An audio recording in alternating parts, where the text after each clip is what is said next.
Excusez-moi, mais qu'est-ce que je fais ici? Vous êtes au jour du jugement dernier, Monsieur Abou Zellouf. Je suis mort? Mais qu'est-ce qui s'est passé?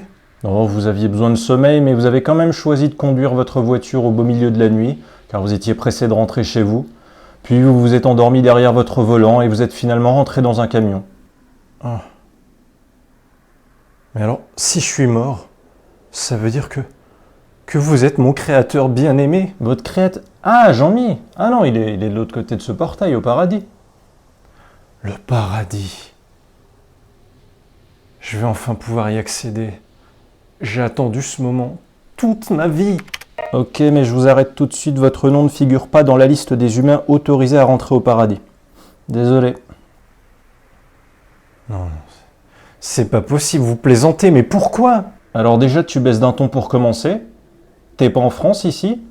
Et après, qu'est-ce que tu veux que je te dise? T'es pas sur la liste, t'es pas sur la liste.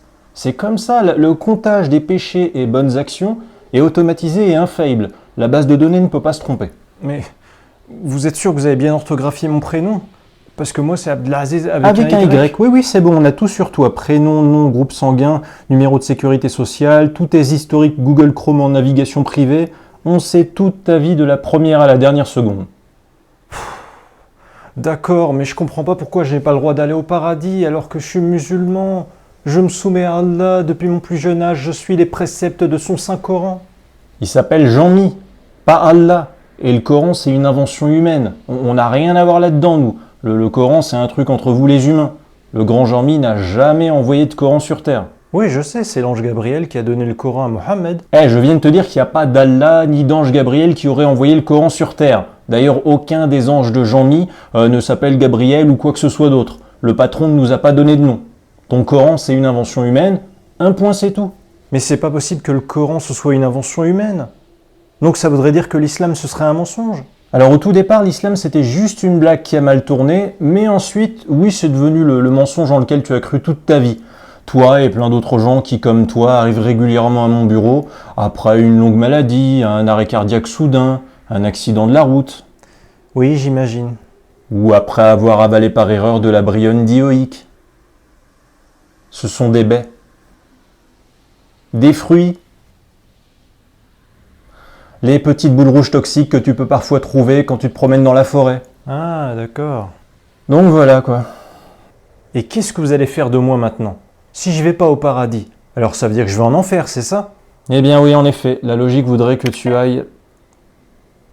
Tiens, c'est bizarre ça. Tu n'es pas non plus dans la liste des personnes condamnées à l'enfer. C'est étrange, pourtant c'est binaire, normalement on n'a que 2 destinations possibles pour chaque humain décédé. Soit le paradis, soit l'enfer. Un instant, je vais appeler le service technique.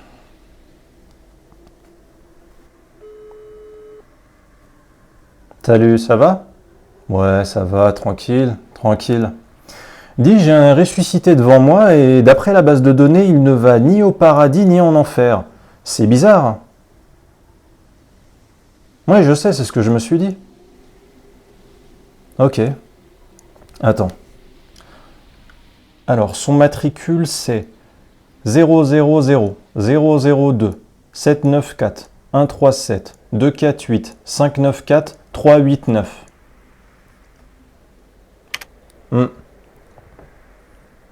Alors? Non, c'est pas vrai. Oh là là. Mais c'est déjà arrivé ce cas de figure dans l'histoire de l'humanité?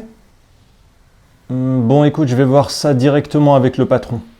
Ok, à plus.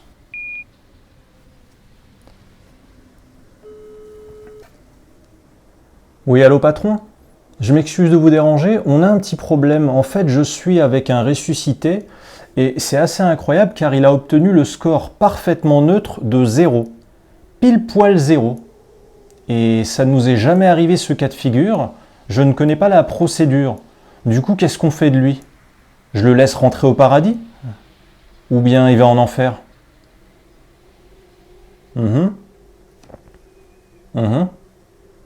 D'accord, ok.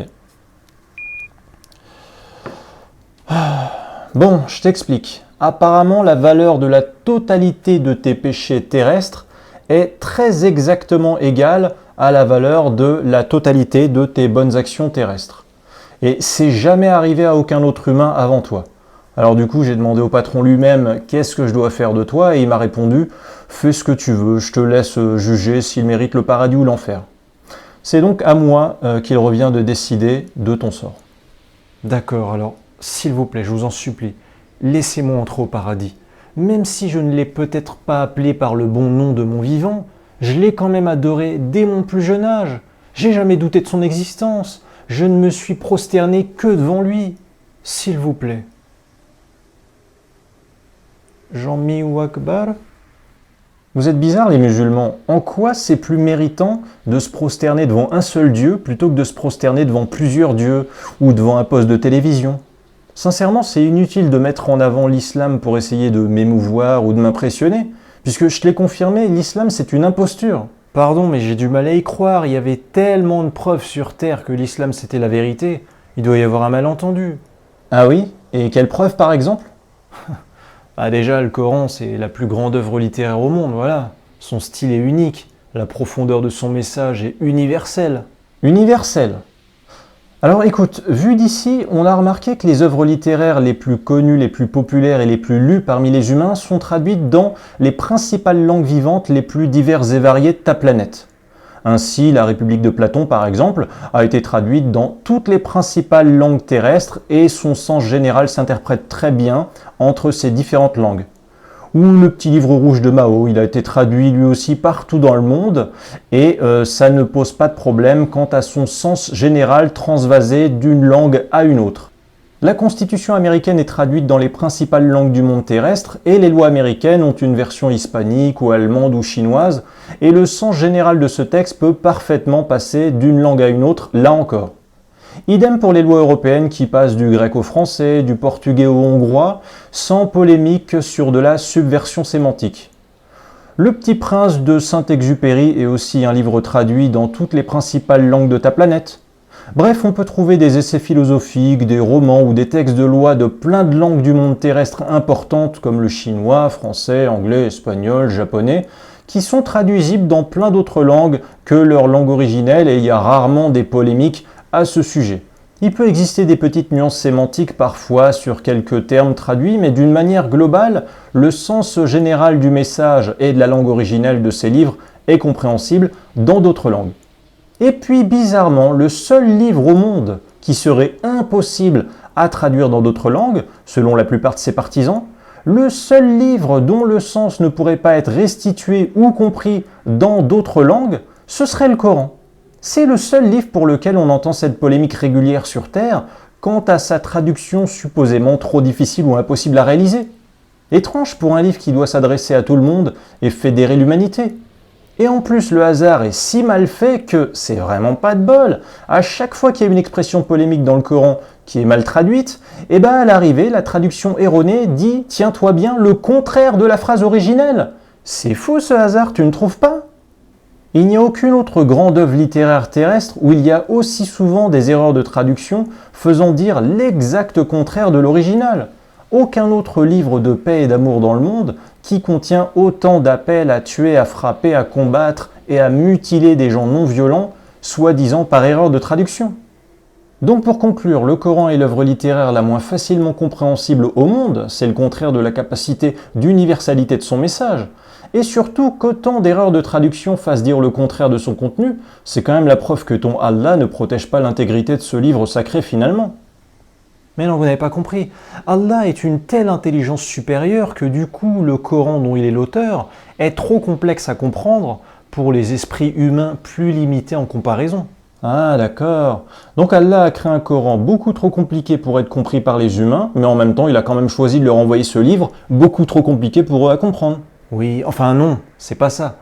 En fait, Allah comprend le sens du Coran mieux que nous les humains nous le pourrions, puisque contrairement à nous, il sait tout. Ah ouais, ton Allah il sait tout? Oui. Ok, un petit instant. Voilà. Alors écoute, je vais te faire la liste des animaux cités par Allah dans le Coran et tu vas me dire s'il n'y a pas quelque chose qui t'interpelle. Allah cite dans le Coran comme animaux le chien, la fourmi, l'oiseau, la vache, le cheval, le chameau, l'araignée, la chèvre, le serpent, le singe, le porc, le mouton. Oui, c'est les animaux cités par Allah dans le Coran, d'accord, et donc vous voulez en venir où exactement? Eh bien en fait, Allah ne cite dans le Coran que des animaux qui étaient accessibles à la connaissance d'un bédouin du 7e siècle dans le désert d'Arabie qui connaissait la biodiversité de l'Arabie et de ses alentours, entre l'Afrique proche et l'Orient. C'est une incroyable coïncidence quand même, tu ne trouves pas? Oui, c'est normal. Vous auriez voulu que dans le Coran soit cité l'ours polaire, le pingouin ou le caribou? Quel est l'intérêt de citer ces animaux à un public de bédouins du désert d'Arabie du 7e siècle qui ne sait même pas à quoi ça ressemble un pingouin? Ça n'était pas mon propos, je te dis juste que comme par hasard, ton Allah n'a jamais cité dans le Coran plus que ce que le Mohammed du 7e siècle ou un de ses contemporains pouvait savoir du monde réel qui l'entourait. Allah ne parle jamais dans le Coran des continents arctiques, antarctiques ou américains. Ça tombe bien, Mohammed en ignorait l'existence. Allah ne parle jamais des dinosaures dans le Coran. Ça tombe bien, Mohammed en ignorait l'existence. Et quelles sont les religions particulières citées dans le Coran alors que des religions, il y en avait des milliers sur toute ta planète du temps de Mohammed? Oh bah tiens, Allah cite dans le Coran le christianisme, le judaïsme ou le zoroastrisme. Ça tombe bien, ce sont justement des religions connues dans l'ère géographique du Moyen-Orient du 7e siècle. Quelle coïncidence! Mais dis-moi, ton Allah a-t-il révélé l'existence d'un seul élément culturel ou biologique ou matériel terrestre qui était inaccessible à la vue ou à la connaissance de Mohammed? Pose-toi la question. Bon, enfin bref, c'est pas le sujet de l'instant présent, c'est que je vais devoir décider de ton sort. Alors dis-moi pourquoi je devrais te laisser rentrer au paradis. Et inutile de me répondre ce que tu estimes avoir fait comme bonnes actions sur Terre, tout est déjà listé dans l'ordinateur. Non, dis-moi plutôt ce que je n'y trouverai pas. Dis-moi ce que tu n'as pas fait comme mal sur Terre, alors que tu aurais pu le faire, tu étais tenté de le faire, tu avais la possibilité de faire ce mal, mais tu t'es quand même abstenu. Ça m'intéresse. Bah, je sais pas. Bon, déjà, j'ai jamais tué personne, par exemple. Je t'ai pas demandé quel crime tu n'as pas commis, mais quel crime tu as été tenté de commettre, mais tu t'es quand même retenu de faire. Ou alors là, t'es en train de m'avouer que t'as failli assassiner des gens durant ton séjour sur Terre. Non, je me suis trompé. Bon. Écoutez, je sais pas. Je pense que comme mauvaise action que j'aurais pu faire mais que je n'ai pas faite, il est possible, peut-être dans ma vie effectivement, que j'ai pu me retenir d'avoir des envies de débauche. Genre coucher avec des femmes différentes en dehors du mariage. Ou boire de l'alcool. J'ai toujours trouvé intriguant les musulmans qui estiment que sur Terre c'est de la débauche de coucher avec des femmes en dehors du mariage et de boire de l'alcool, mais qui ensuite espèrent aller au paradis d'Allah pour retrouver leur prostituée vierge et le vin à volonté qui y est servi. Écoutez, j'ai peut-être eu tort de mon vivant, et l'islam était peut-être une fausse religion. Et vous pouvez vous moquer de ma religion, la critiquer, la mépriser, ironiser. Mais je vais vous dire une chose, toutes les meilleures actions que j'ai faites dans ma vie me viennent de l'islam. C'est Allah qui m'a toujours dit qu'il était obligatoire de respecter mes parents. C'est Allah qui m'a promis qu'il me récompensera chaque fois que j'aiderai les gens les plus faibles. Respecter les siens, aider les autres, ce sont des devoirs religieux islamiques sacrés, même si vous ne voulez pas l'entendre.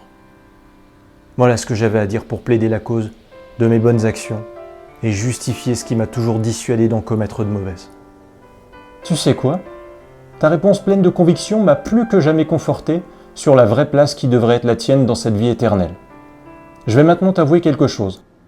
Il y a des milliards d'humains qui sont déjà passés devant moi depuis le début des temps. Tu n'es pas le premier et tu es loin d'être le dernier. À chaque humain qui est passé devant moi à ta place, j'ai raconté le même discours, j'ai raconté la même histoire. Je lui ai fait croire que la valeur de ses bonnes actions terrestres était strictement égale à celle de ses péchés terrestres. Pour quelle raison?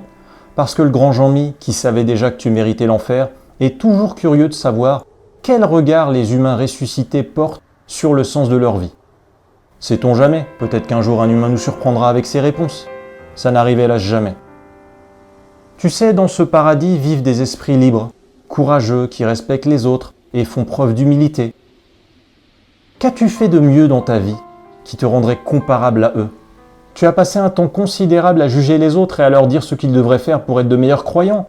Alors que les plus faibles, qui n'osent pas affronter le regard de l'extérieur en sortant de chez eux, qui ont peur de la pression du groupe sur eux, ou qui ont le moins confiance en eux, ils ont plutôt besoin d'être entourés de gens qui leur fichent la paix et ne se mêlent pas de leur vie. Tu as consacré 1 heure de ta vie par jour, parfois jusqu'à 2, à prier ton Allah qui n'existe pas, à l'invoquer, à chanter ses louanges, à lui parler, à te déplacer pour lui. Non seulement c'était totalement inutile, car tu consacrais ton temps sur de l'espoir vide, loin de l'action, mais en plus je croyais que ton Allah était autosuffisant et parfait. Tu aurais consacré ces 1 à 2 heures de ta vie quotidienne à travailler 1 à 2 heures de plus, puis à donner le salaire de ces 1 ou 2 heures de travail à des pauvres avec un total désintérêt, et pas parce qu'un gouvernement ou une divinité te l'a ordonné ou t'a promis quelque chose en échange, mais pour de l'amour naturel et spontané pour ton prochain. Crois-moi que le grand Jean-Mi, il aurait apprécié cette démarche. Est-on vraiment généreux quand son acte de générosité envers un pauvre n'est pas totalement désintéressé et que le bien que l'on fait pour autrui nous donne l'espoir d'un salaire en retour? Tu sais, il est déjà passé devant moi des gens humbles, de toutes époques, qui avaient l'humilité d'admettre qu'ils ne savaient pas qui était Dieu et qui nourrissaient des chats affamés dans la rue ou aidaient leurs voisins âgés en faisant gratuitement le ménage chez lui, sans qu'aucun Allah ne les y force ou ne les y incite par la promesse d'une récompense. Mais qu'est-ce que ça change que j'ai nourri des pauvres en pensant récupérer des hasanats en retour par Allah, ou que j'ai nourri des pauvres à cause de la pitié spontanée que j'aurais éprouvée pour eux? Dans les deux cas, ça ne change rien. Dans les deux cas, c'est la même nourriture. L'intention n'en change pas le goût. Au contraire, ça change tout. Pour faire le bien, il faut s'enthousiasmer pour le bien. Bien agir par obéissance ou par intérêt, c'est la pire des raisons de bien agir.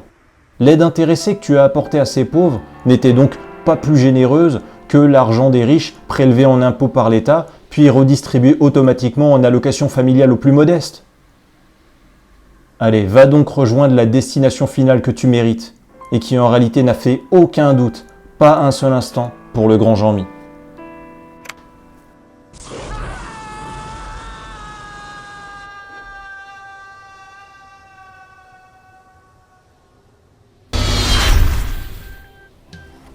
Mais vous êtes qui, vous? Et qu'est-ce que je fous ici? Vous êtes au jour du jugement dernier, Monsieur Garcia.